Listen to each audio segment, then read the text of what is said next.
let's start with the most popular question people ask. Why didn't they just walk out?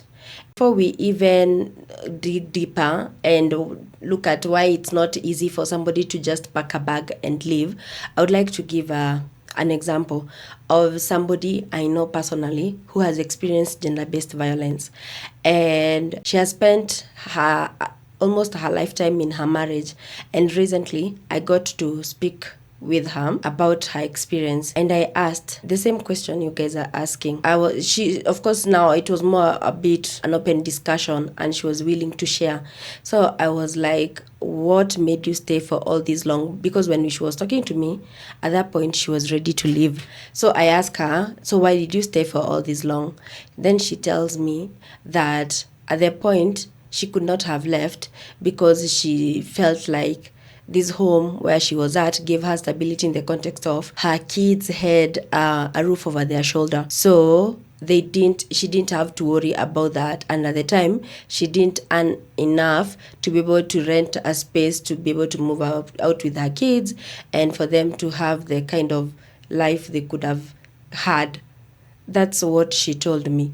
That's why I don't think us simplifying it and asking people why they choose to stay or making sometimes ignorant comments online helps. I do also know about another person who stayed for the longest. She was experiencing gender-based violence in her marriage, and she stayed for more than 10 years.